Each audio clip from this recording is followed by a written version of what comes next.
Thank you very much. I'm Neil Spencer. I'm a statistics professor here in the department, and I'm here to welcome our second keynote speaker for today.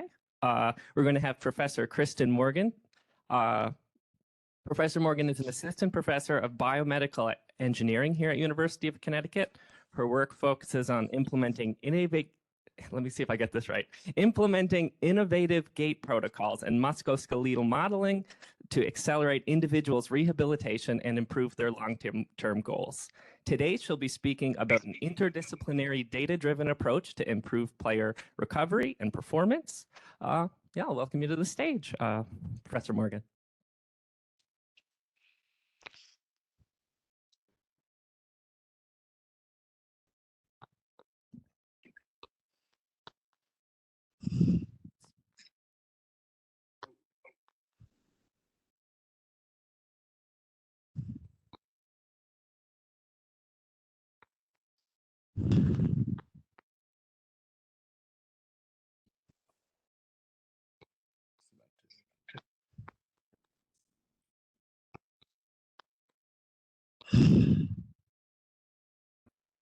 Person keeps on unmuting themselves.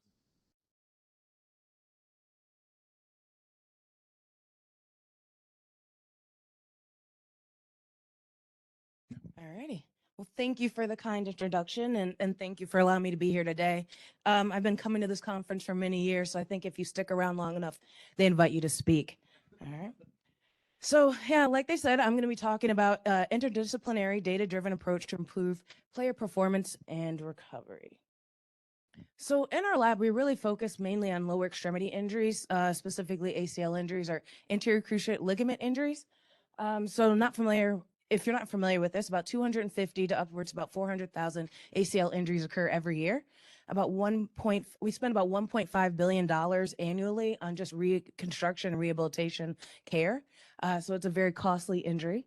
But one of the challenges is that about 44% of individuals fail to return back to their previously functional levels. So despite our best efforts, we still don't really understand what's happening.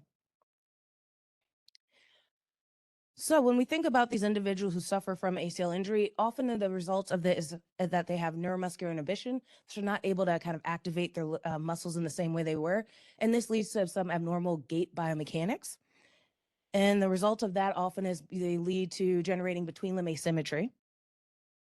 And they actually have elevated knee loading. And why this is problematic is we start to think about the individuals who have an ACL injury. These people are going to be young like you all, in their late teens, early 20s. And one of the problems is we started to realize about 10 years after ACL reconstruction, people often develop knee osteoarthritis. So you're starting to realize that 10 years, when you're in your 30s, you're getting individuals who have knees of somebody much, much older than they are. So we really want to figure out ways to combat this. So this is what our lab is kind of focused on. Our mission is to kind of figure out how can we better address this injury mechanism. So one way we do this is we develop innovative rehabilitation protocols to aid recovery. The next is we're going to start to develop some novel metrics to kind of assess performance. And then third, we want to actually start building some patient-specific models to optimize performance. So the first kind of thing that we got into was looking at this purposely induced gait asymmetry. So what we found in individuals who have a post-stroke, who suffer from a stroke, they often have neuromuscular inhibition that leads to between limb gait asymmetry. Now we recognize that a stroke and an ACL are two very different injury mechanisms, so we're not kind of correlating that in any way. But we do recognize that this between limb gait asymmetry is kind of is apparent in both populations. So the idea was that people found, Reisman et al. Have shown that split belt asymmetric walking has been used to correct between limb gait differences. And so we kind of said, well, why don't we piggyback off of this a little bit? So we do a lot of borrowing in our lab. And we wanted to see, well, can we start to apply this asymmetric walking to the ACL population? So if you're not familiar, a split belt treadmill, we're able to kind of independently control each belt. And so we can set one belt at one speed and one belt at another. And we kind of perturb people to the best of our abilities. So what Reisman has shown is that you actually, if you appropriately apply this perturbation, you can actually correct this between limb asymmetry. And so you'll notice that we have this pre-adaptation stage, which is where they're asymmetric, this gait adaptation where we kind of apply this perturbation, it kind of shocks the system, destabilizes them, so it actually magnifies the asymmetry initially. But over time, your body starts to realize, wait, there's something going on here. We need to correct it. And then you see that beautiful convergence down to symmetric gait. We also recognize that you can't apply asymmetric walking to somebody completely for the rest of their life. So we do have to remove that perturbation, but we want to see, does it stay? And so that last phase of post-adaptation is looking at that gait storage. So once we apply this perturbation, we want to say, once we remove it, are they going to store it? And what you'll notice is you see this negative after effect. So again, they kind of, the system, whacks out a little bit. And what you notice is that they have a negative after effect, and that the gait asymmetry goes in the opposite direction. But then over time, it actually gets back to the symmetric. So it's a really neat kind of thing. And so we said, well, again, why don't we apply this to the ACL population? That's what we did. So we have reduced between limb gait differences. And so the goals of this work was to reduce between limb differences and then see if we could actually lead to the adoption and storage of healthy gait. And we, of course, used our split belt instrumented treadmill, and we use a 0.5 perturbation. So we do have state-of-the-art facilities.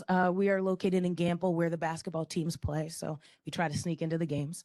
But what you notice is that, again, we have our split belt treadmill. We have a Vicon motion capture system, and we work with a lot of other colleagues that allow us to have some really great equipment.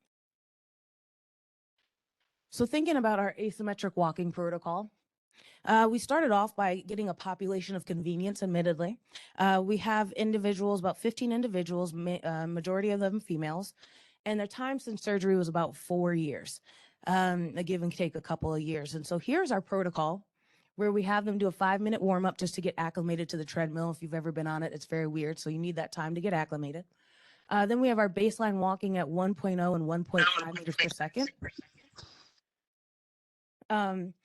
Then we have our first adaptation. So when we were starting this out, we had no idea what one of the big things that's going to come out is which way do you apply the perturbation? Because we had no idea at first. We knew it was work, but we had no idea which way would be the appropriate. So we had a first adaptation where we had one limb at let's say the right limb at the 1.5 speed. And then we had them do the post adaptation. I don't know if I should let them in. Oh, why not? All right, more the merrier. So we had them do a first adaptation, and then we had a 2-minute, post-adaptation to storage. And then we flipped the perturbation and had now the left leg was going to go at the 1.5 meters per second. And then we again followed up with a 2-minute post-adaptation.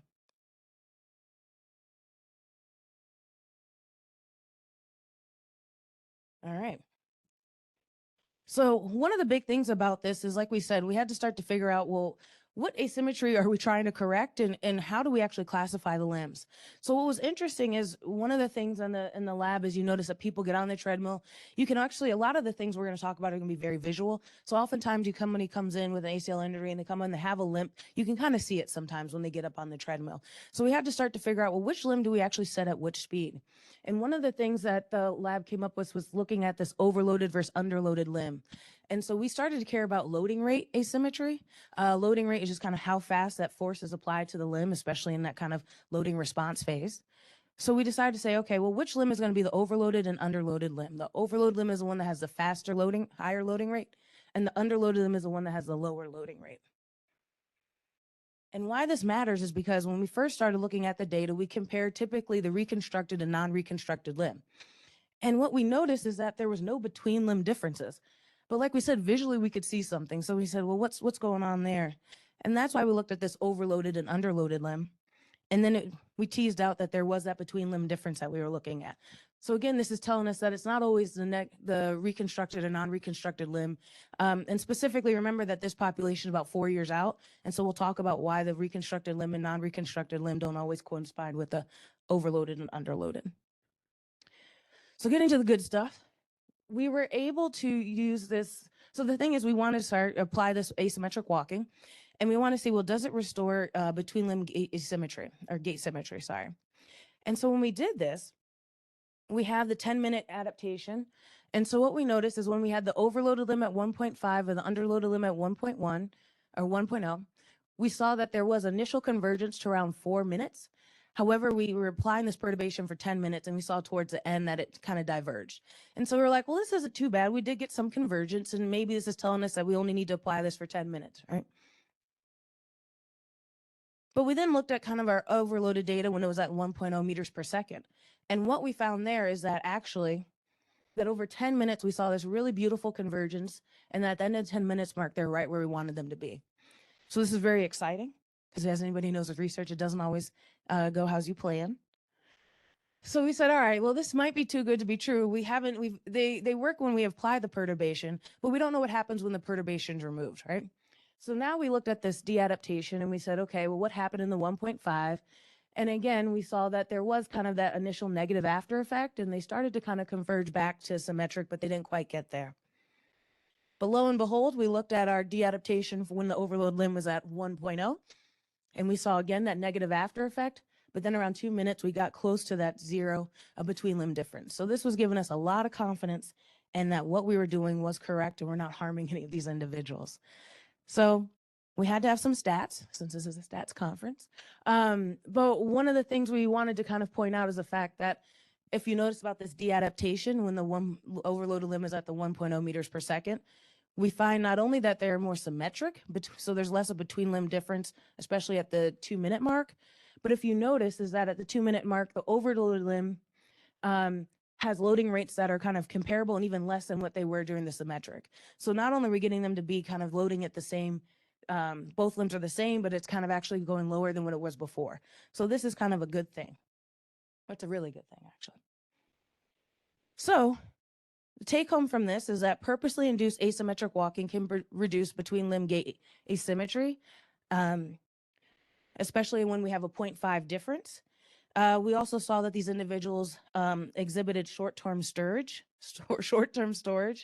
And so one of the things that we want to take away from this is that, yes, this worked, but it's really important to have this kind of limb classification. Looking at this overloaded versus underloaded limb is very important. And also we want to start to figure out, well, how can we start to optimize this a little bit? So right now, before we had this population of convenience, they're about 4 years out. Now we're working on individuals who are within 1 year. And so we're really changing a lot about what's the magnitude of the perturbation that's most important to them. And also kind of, what is the duration of the perturbation? So if you think about Tylenol and dosing, it's like, how many Tylenols do they get and how long should they be taking it? So that's really what we're kind of going on from here. And so this is kind of what we're doing when we talk about aiding in the recovery. I know a lot of talks today will talk about recovery and probably in the short term, but when we think about rehabilitation, it's more of a long-term recovery. So the next thing we wanted to do was we said, okay, we got them to kind of, we're aiding this recovery. Can we start to assess their performance? And so we wanted the goal of this was to kind of develop new metrics that have universal ranges of healthy gait dynamics. And so this is where we kind of borrow again from statistics this time to see if we can get there. And so a lot of this work started when I was at the University of Kentucky for a postdoc, worked with Brian Norn. And what was really interesting is one of the things is he works a lot with ACL injury, ACL reconstruction patients. So this is an individual who's had an ACL reconstruction. And what is interesting about this is they've been cleared to return back to sport. Now, could you guess, just based on looking at this, what limb do you think is the reconstructed limb? Thoughts? Yeah, left one. So I don't know your background. You're not a clinician, maybe, but yeah, exactly. Give her a round of applause. So yeah, we're not clinicians, but very obviously we can see that the ACL reconstructed limb is this front limb. And again, I repeat that this individual was asked or cleared to return back to sport. And we kind of already really noticed that maybe they shouldn't be. And again, I'm not a clinician. I don't want to fault them. They're great. We need them. So one of the things is we started talking about, and this is a sports conference, so I watch sports, I don't play, I'm retired. But one of the things that we notice is that they always talk about the eye test, right? And so a lot of these things that we would get into the lab, we notice very visually that there's a difference. So we started thinking, well, can we come up with metrics that only quantify these differences, but again, are very visual? So that's going to be the theme of this section. And so we wanted to start again. We talked about between limb symmetry is very important, but we also wanted to get healthy ranges of gait. So we started to look at things like a regression analysis and Poincaré plots and autoregressive modeling to see if we can actually kind of quantify and have some really nice visual metrics to assess performance. And so again, we're coming up with a performance dashboard. This is just kind of our vision board for a performance dashboard. But again, I think a lot of the ideas for this work is, can we actually take some of these metrics and characterize certain aspects of movement? So a couple of things that we're looking at right now is like this force attenuation capacity and stress test assessments that I'll kind of talk to in a minute. but we're kind of branding some of these ratios and metrics that we've come up with.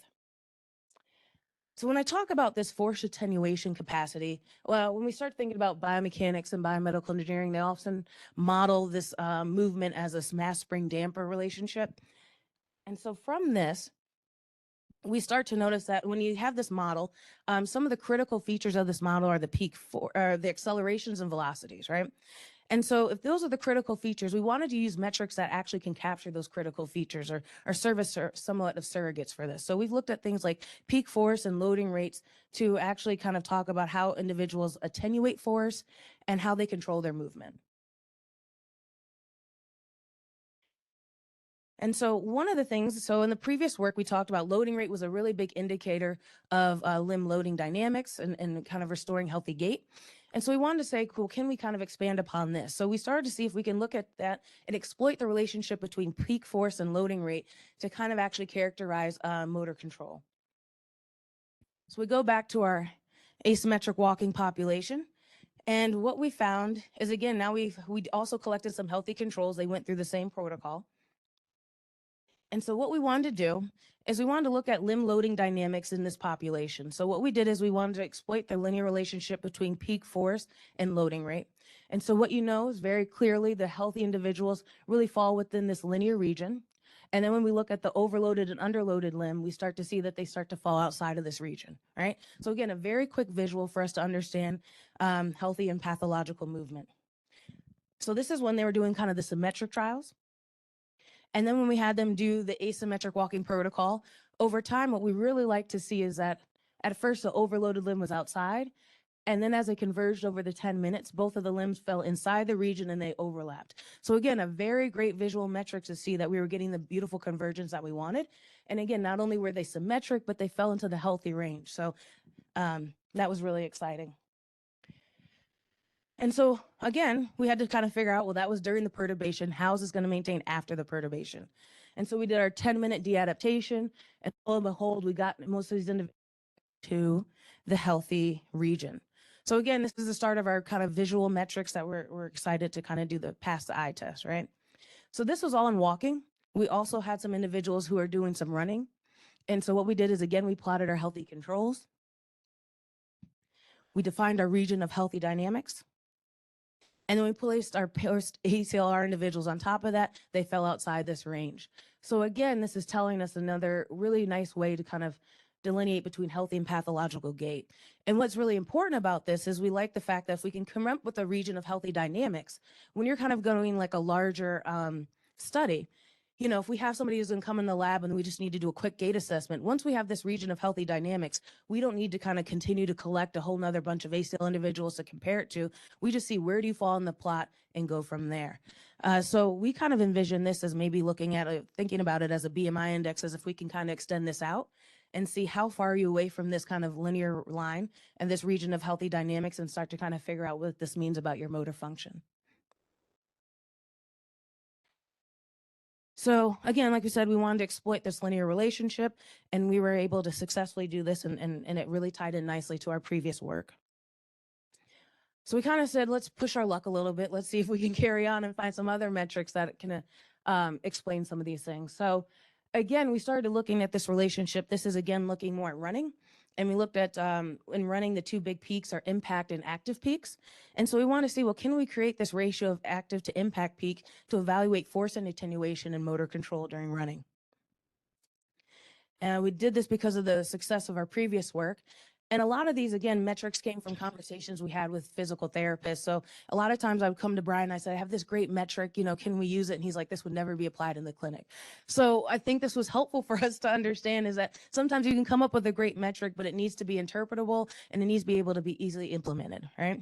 And so what he did say, though, is he goes, well, we really want, when we talk to some of the clinicians and doctors, they want a red, yellow, green light metric, right? So we want to be able to say very quickly, green, are they cleared to go? Yellow, they need to be hold, and red, there's a clear no-go. So that was kind of the impetus for this work. And again, we looked at this active to impact peak ratio. Again, we got this beautiful relationship between the two. Again, our ACLs are on the right and they fell outside of this region. So this was very, very exciting. But then we also kind of want to say, all right, well, this is great. but we still haven't had our red, yellow, green light, right? So what we want to do is we want to say specifically with the individuals, when we think about this red, yellow, green light, it's going to be like a return to sport metric, right? So we decided to implement a logistic regression model, right? So we applied a logistic regression, looking at the active to impact peak ratio, and then looking at probability of healthy limb performance. And so again, when we started to think back, a lot of times in literature, we have, when we think about limb symmetry indices, they talk about 0.9 or greater is a kind of good metric. So we started to figure out, well, what is the probability of a healthy limb performance at 0.9 or above? And so that was going to give us our range for green. The ones between 0.75 and 0.9 were giving us our range for yellow. And then our probability for less than 0.75 was kind of our red no-go. So this is what we liked about this active to impact peak, is the logistic regression was really beautiful in allowing us to kind of create this red, yellow, and green. So we also started to figure out, well, we had one metric, and again, I continue to say we get greedy. We looked at this late to mid knee flexion peak. So if you, again, look at the knee flexion angles during running, and looking at the late to mid peak flexion, we actually, again, created another logistic regression out of this, and then we created our red, yellow, and green metrics for these. So again, what's nice about both of these is, again, once we have this metric or we have this model, we can apply individuals one at a time and get that information back out. And so one of the final things we did is say, well, let's see how well these two together kind of are able to classify or differentiate between the healthy and post-ACR individuals. And what we got is, again, there's always one person who messes it up. But for the most part, we got some really strong differentiation between using these two metrics. And so again, moving forward, we like to kind of continue to collect more data to make sure that this holds. But this is a really nice thing that gave us a lot of visual confidence to make sure that we know these metrics are performing well. So again, those were kind of our force attenuation two metrics. We had the active and impact peak, the late to mid peak knee flexion, and the force versus loading rate. And so we wanted to get into our stress test, right? So, again, this is more branding than anything. But we wanted to do stress tests. We want to see how the system performs when it's under different types of loading conditions, right? So again, we start to look at like walking, and we have walking at, the 1.0 and the 1.5 conditions. And so what we've talked about here, and I think one of the previous speakers talking about the idea of gait variability or the variability in movement. And so one of the things we know is gait variability is a really big in delineating between healthy and pathological gait and individuals in our field. And so we use these Poincaré plots. Again, I'm not French, but I'm trying. And so what they're able to do is they actually were coming out of heart rate variability. So they're usually typically measuring beat to beat dynamics. And so we said, we don't have beat to beat, but we do have stride to stride. And so that's what we were doing there, is we wanted to kind of see if we can model the variability in their movements. And again, this was nice because the SD1 and SD2 metrics allowed us to characterize the short and long-term adaptations and variabilities in individuals during this walking. So again, we took our famous population, and we really started looking at this in the baseline walking speeds. And so again, we have our slow, which is kind of our baseline relaxed, and then we have our fast walking, which is kind of our stress test condition, right? And so very quickly, what we'll show is that when we have the healthy control limbs, we have the underloaded limb and the overloaded limb. And when we look at the 1.0 meters per second, we see that there was actually little variability difference between the three groups, which wasn't exciting, but it was what it was. Sometimes the results are not exciting, but then we thought about it. The 1.0 is kind of like when you're walking to class. This is not a stressful condition. So we figured that any kind of abnormalities or neuromuscular impairments would be masked probably at this condition. So we said, well, let's go from there and see what happens at 1.5. And lo and behold, at 1.5, we got what we were looking for. So on the right, we see the overloaded limb, and we see this very much of an explosion of variability, as we like to say. And so when we thought about it, we said at 1.5, these individuals who had this overloaded limb that we know is suffering from neuromuscular inhibition, we saw very quickly that they were unable to kind of maintain their dynamics at this faster speed. So again, when we think about a heart rate stress test, when they really place it to you and have you running at these higher speeds for a prolonged period, your system and any failures in the system are going to be really pronounced. And so it was nice that we were able to capture that here.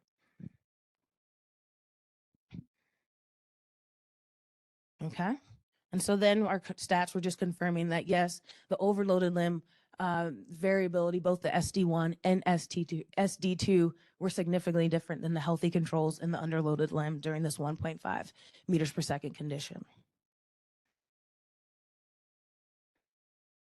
And again, just highlighting that under these stressful conditions, any underlying neuromuscular dysfunction became really prevalent. And then one of our last kind of metrics under this stress test condition. So we talked about stress tests, we talked about neuromuscular stress tests, really. But we're also starting to think about cognitive stress tests. So in our lab, we started to work with individuals who have different levels of cognitive impairment. And what's been interesting about that is, you know, coming through the research from this, they start talking about individuals who have cognitive impairment, their gait displays hidden and unexpected fractal properties. And what we really interpreted this is that there's underlying patterns in the data, right? So underlying unexpected patterns in the data. And so we really wanted to start to figure out how can we kind of capture these underlying dynamics, specifically to kind of test about cognitive impairment. And you're wondering, well, why do we care about cognitive impairment in sports? And so, again, some of the individuals we'll talk about are very severely have cognitive impairment, but other level of cognitive impairment, you think about somebody who's suffering from a concussion, right? That's going to be a level of cognitive impairment. And so we want to see how can we transfer some of these kind of these time-varying measures of gait variability to detect these changes in cognitive impairment and function.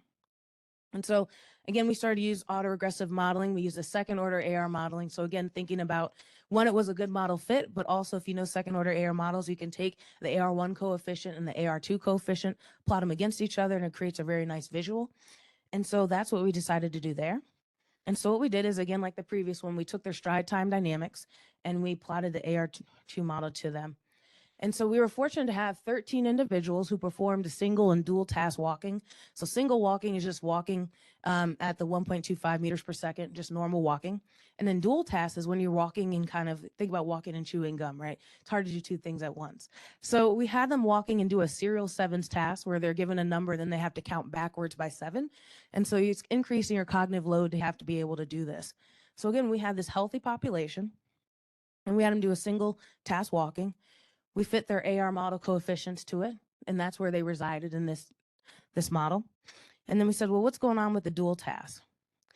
And we started to see in this population, well within like a few minutes, so it wasn't like they did it one day and then came back another day, we saw a shift in what their gait dynamics were doing. So it was kind of interesting to see that there was an increase in taxing on their cognitive load and function that we could actually detect from their motor function. And so again, these are kind of the two regions that we want to think about. So again, I talked about how this kind of work started from some of the work we were looking at in population with cognitive impairment. And so what's really significant about these is when you see the blue is kind of this healthy region for this population, and the pink is this healthy region, or the region for the individuals who have the cognitive impairment, but they're doing the dual tasks. So like I said, we've done this work in some other populations before. And what was interesting about that is we've noticed that individuals who had neuromuscular impairment, and again, continual stride time, their stride times resided in that outward region of the AR triangle. We had the individuals with healthy control were in that blue region, and then the individuals with the cognitive impairment were in the pink. And what was really interesting for us to note is that the individuals in the blue and pink really kind of corresponded to what we saw when we had the dual task. So again, this is telling us that there might be some specific regions associated with not only cognitive impairment, healthy control, but then we also picked up the individuals with neuromuscular impairment.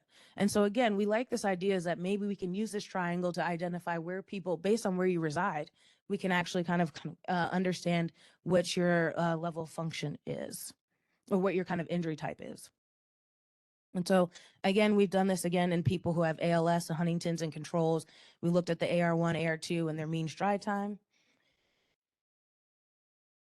We bootstrapped their data, and then we got some really nice kind of clustering between the three groups. And so what we like about this is that, you know, again, you might start them controls. However, depending on what kind of neuromuscular or cognitive impairment you have, we can actually track that movement. And so again, in a function of time, we've actually done some work in sports tasks. So this is, again, we've done some work with University of Western Australia and University of Tennessee for my PhD, and where we looked at athletes. And we were able to kind of use this OpenSim computational modeling, and allows us to create, subject-specific simulations of individuals, which is really nice.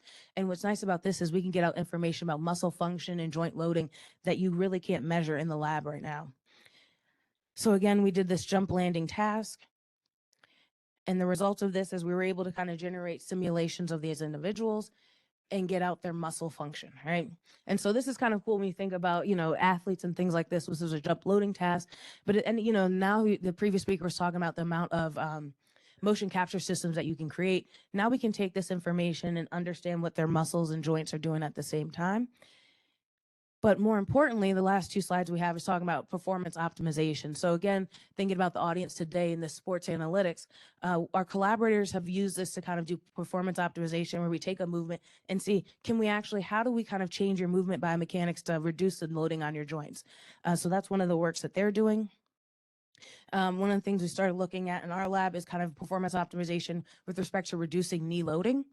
And so one of the things we have is we took some of our population from the individuals who are doing that asymmetric walking. And, again, we talked about reducing knee loading is a major factor in this. So we've done this where we've applied our performance optimization routine criteria. We have the before and after, and you can kind of see the divergence between the two models, showing that the different strategies that they're taking. And what's been really interesting to see is that both pre and post optimization, we were able to reduce knee loading by 20%. So again, this is how we kind of plan to take all that information we've had and start to use it to kind of apply performance optimization and optimizing people's movement. So again, here's a summary of our 3 goals. I want to thank our students, some of which are here today, for the work, help on this work. Our funding agencies, because we couldn't do any of this without them. And I would be happy to take any questions.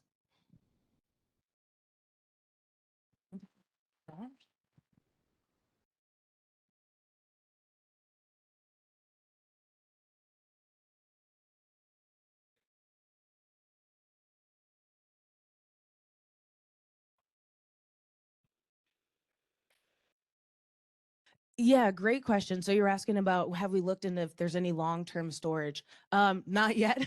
So, again, that's the long-term goal. And so, that's what we tell the funding agencies, give us more money to investigate this.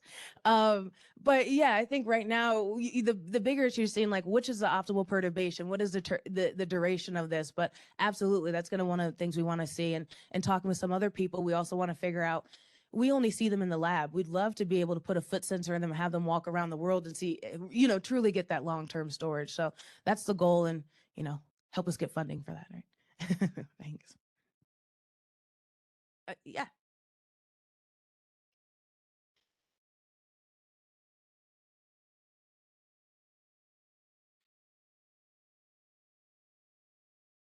So we do have that information. We haven't necessarily teased out what, how those people are looking, but we have had a handful of people who've had multiple reconstructions on one limb, and then both of them had like on each limb.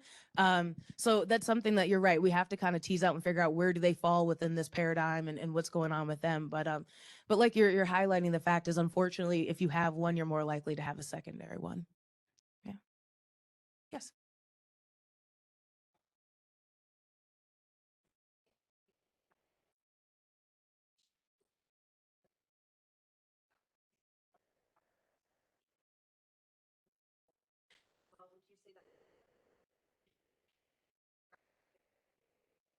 Yeah, so you're talking about like, how is that going to be taxing? It absolutely could. And we don't know. So like you said, this is kind of the first hot off the presses we're seeing, like we can actually detect this. And so maybe the idea is like, can we figure out a way to, train people that when they're going to do this, that they're going to be able to maintain their gait dynamics. But yeah, it's a great point and kind of interesting and challenging at the same time. Yeah. Yes.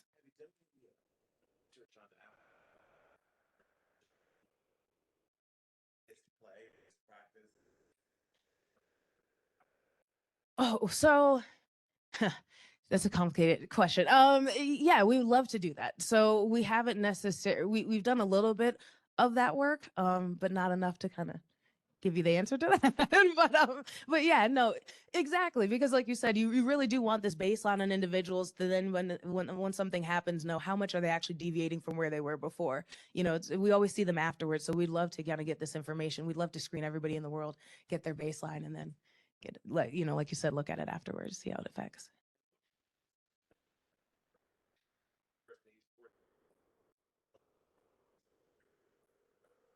That is I always talk about that instrumented treadmill is my baby. I don't have kids. That is my kid. So yeah, we use it for everything. And so one of the goals is it's a great piece of machinery, but it's huge. It's not portable. And so that's why we really want to get into wearables that are going to be able to measure the same information out in the real world, to get us. But yeah, the force plates are gold. Yeah. Yep. Okay. Last one.